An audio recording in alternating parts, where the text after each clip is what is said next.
Namaskar.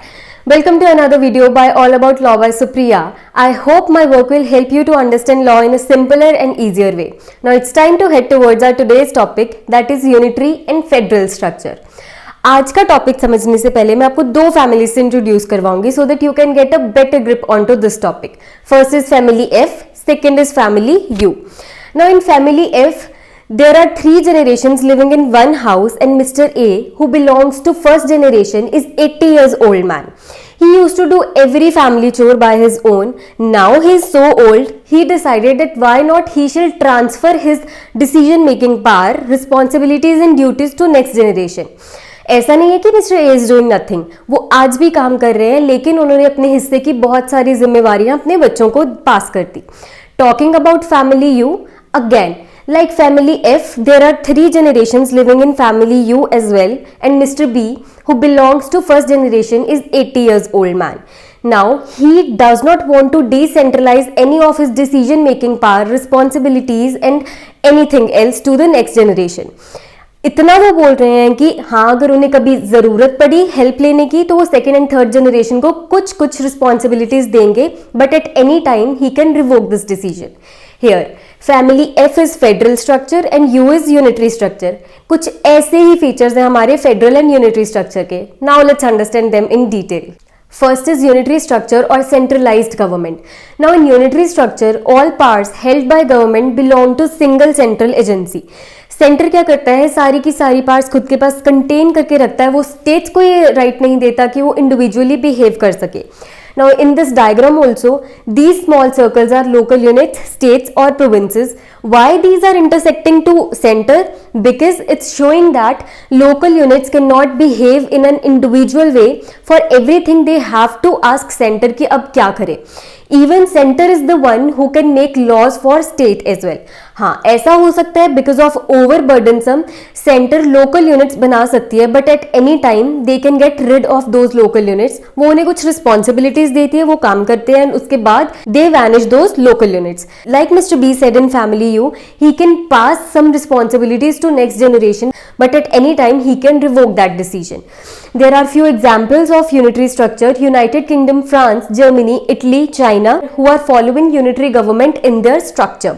Now there are multiple other features of unitary structure which I will be discussing in coming minutes. Second is federal government. In federal government, powers of government are divided between central and several local units. यहाँ पे centre and local units के बीच में there is a gap which is showing us that states are individual and they can take their own decision. अगर हम example लें United states of America की, वहाँ पे states are more stronger than centre and they can take any decision by their own. Even they have separate constitution from centre. They can ask centre any time to separate them from rest of the country. India में ऐसा नहीं है. States are not that strong, but in constitution schedule 7 there are 3 list mention: state list, union list and concurrent list, जहां पे matters already described हैं कि union किस पे डिसीजन लेगी, स्टेट किस पे डिसीजन लेगी, and concurrent is the one जहां पे state and union together they take the decision. State and union government दोनों के ऊपर एक सुपीरियर अथॉरिटी है which is called the constitution, and both the government act on behalf of the people through their own set of laws, agencies and officials. Now there are many countries which are following federal structure like USA, India, Canada, Australia. Now India is neither totally federal nor totally unitary. We fall in the category of quasi-federal structure, जहाँ पे हमारे पास बहुत सारे features हैं federal structure के and बहुत सारे features हैं unitary structure के. As I was telling you guys that India is quasi-federal, it has the features of both of the structures. Now we'll discuss them. Firstly, we'll discuss the unitary features. First one is saying that center is strong. हमारे यहाँ पे centre को ज़्यादा strong बनाया गया है. मैंने आपको यूनाइटेड स्टेट ऑफ अमेरिका की एग्जांपल दी थी, जहाँ पे मैंने आपको ये बताया था वहाँ पे स्टेट्स ज़्यादा स्ट्रॉन्ग है, उनका सेपरेट कॉन्स्टिट्यूशन भी है और वो खुद को बाकी कंट्री से अलग भी कर सकते हैं एट एनी टाइम. हमारे यहाँ पे ऐसा नहीं है. हमारे यहाँ पे सेंटर ही ज़्यादा स्ट्रॉन्ग है. इवन उसके रूल्स, उसके लॉज ओवरराइड करेंगे स्टेट के रूल्स एंड लॉज से. Second is flexible constitution. We can amend the constitution. Both the government can come together and amend it, but without touching its basic structure. Third, states not indestructible. Again जैसा कि मैंने आपको first point में बताया था, हमारे यहाँ पे स्टेट्स खुद को सेपरेट नहीं कर सकती हैं कंट्री से, क्योंकि हमारा सेंटर ज़्यादा स्ट्रॉन्ग है. Fourth one is single constitution. जैसे कि अमेरिका के पास अलग अलग कॉन्स्टिट्यूशन है अलग अलग स्टेट्स के, हमारे यहाँ पे ऐसा नहीं है। हमारे पास यहाँ पे सिर्फ एक कॉन्स्टिट्यूशन है जो कि डॉक्टर BR अम्बेडकर जी ने लिखा था।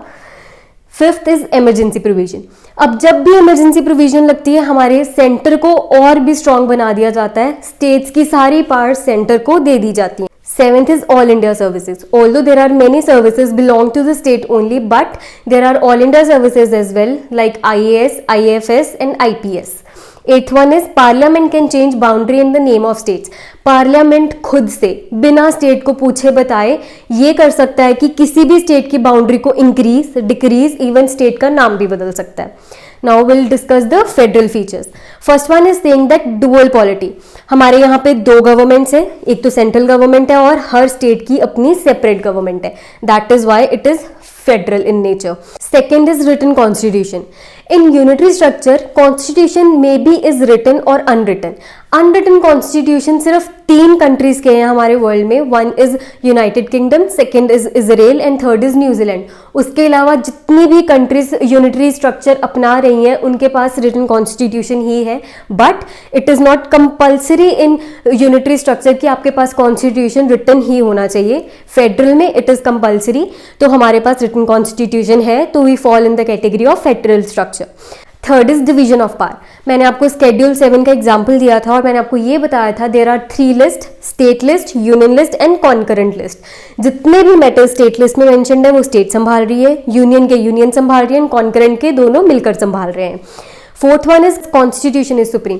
फेडरल स्ट्रक्चर का one of the most important feature is that constitution is always supreme for the country. One of the major example of that is there is a doctrine of severability, जिसने हमें ये कहा था कि जितने भी laws inconsistent होंगे constitution के साथ उन्हें इनवैलिडेट कर दिया जाएगा, उन्हें इन इफेक्ट पे ला दिया जाएगा। वो इफेक्ट पे या वैलिडेट तभी होंगे जब वो कॉन्स्टिट्यूशन के साथ कंसिस्टेंट होंगे। अब वो कंसिस्टेंट कैसे होंगे? जब उन्हें अमेंड किया जाएगा। Fifth one is rigid constitution. Now there is a little contradiction here. यहाँ पे मैंने आपको बोला था इट्स फ्लेक्सिबल इन नेचर, यहाँ पे मैं आपको बोल रही हूँ इट्स रिजिड इन नेचर। क्यों? क्योंकि although it can be amended but it's not easy. दोनों गवर्नमेंट्स को साथ में लाना और कॉन्स्टिट्यूशन को अमेंड करना इज अ बिग टास्क। जब जब कॉन्स्टिट्यूशन अमेंड किया है, एक हिस्ट्री क्रिएट हुई है, तो it's not at all easy for any one two amend the constitution. Sixth, judiciary is independent. हमारे यहाँ पे judiciary is totally independent from the legislative and executives. Seventh, bicameral legislation. यहाँ पे 2 हाउसेस बैठते हैं पार्लियामेंट में, लोकसभा एंड राज्यसभा, जिसकी वजह से we fall in the category of the federal structure. Now because of all these features we fall in the category of quasi federal. Quasi federal पढ़ते पढ़ते हमने unitary features भी पढ़ लिए और हमने federal features भी पढ़ लिए, but we'll quickly discuss the difference between both of them. Now you guys have understood the meaning, features of both of the structure. It will be easy for you to understand the difference of them. First point is that unitary structure में single government होती है। यहाँ पे centre powers अपने पास control पे रखता है, तो कोई दूसरी गवर्नमेंट है ही नहीं, तो there is only one government. Federal structure में देयर आर 2 गवर्नमेंट्स, स्टेट्स की अलग गवर्नमेंट होती है एंड सेंटर की सेपरेट गवर्नमेंट होती है। Second point of the unitary structure is constitution is may be written और मे बी अनरिटन। मैंने आपको बताया था सिर्फ 3 ऐसी कंट्रीज हैं पूरे वर्ल्ड में जिनके पास अनरिटन कॉन्स्टिट्यूशन है। उसके अलावा जितने भी कंट्रीज यूनिटरी स्ट्रक्चर फॉलो कर रहे हैं उनका भी कॉन्स्टिट्यूशन रिटन है, एंड फेडरल स्ट्रक्चर में तो it's always written constitution. Third point is flexible constitution. Unitary structure का कॉन्स्टिट्यूशन हमेशा फ्लेक्सिबल होता है, but exception is Japan. Japan 70 सालों से बिना अमेंडमेंट के अपने कॉन्स्टिट्यूशन को चला रहा है, उसका कॉन्स्टिट्यूशन अमेंड करना इजी नहीं है। अदर देन दैट जो यूनिटरी स्ट्रक्चर फॉलो करते हैं उनका कॉन्स्टिट्यूशन हमेशा फ्लेक्सिबल होता है, और यहाँ पे फेडरल वालों का रिजिड कॉन्स्टिट्यूशन होता है क्योंकि 2 गवर्नमेंट्स को इकट्ठे लाना is very difficult. Fourth one is no division of power. यहाँ पे 2 गवर्नमेंट्स है ही नहीं, तो डिवीजन ऑफ पावर कभी हो ही नहीं सकती। Fourth one here is division of powers. Schedule 7 of constitution मैंने आपको बताया था देयर आर 3 लिस्ट जहां पे डिवीजन ऑफ पावर्स बताई गई है। Fifth one is constitution may not be supreme. Unitary में हो सकता है कॉन्स्टिट्यूशन को सुप्रीम माना जाए, हो सकता है ना माना जाए। अब यूनाइटेड किंगडम में उसको सुप्रीम नहीं माना जाता, यूनाइटेड किंगडम में पार्लियामेंट को सुप्रीम माना जाता है। Fifth one, constitution is always supreme in federal structure. Sixth point of unitary is judiciary may not be independent. Again, it is their choice, वो judiciary को independent बनाए और ना बनाए. यहाँ पे judiciary is always independent. Seventh one is unicameral legislature. वहाँ पे सिर्फ एक हाउस होता है और यहाँ पे बाइकैमरल, यहाँ पे 2 हाउसेस होते हैं पार्लियामेंट में. Eighth one, state have no authority to pass the laws. State के पास कोई अथॉरिटी नहीं है लॉ पास करने की, वो वही करेगी जो उसे सेंटर करने को कहेगा. एथ वन, यहाँ पे सेंटर के जो भी रूल लॉ है वो ओवरराइड करेंगे स्टेट के रूल एंड लॉ से. Now this was it with the meaning, features and difference of the structures. I hope you are clear with it. If you have any query regarding this topic, please drop down in the comment section below. I'll catch you in my next video. Namaskar.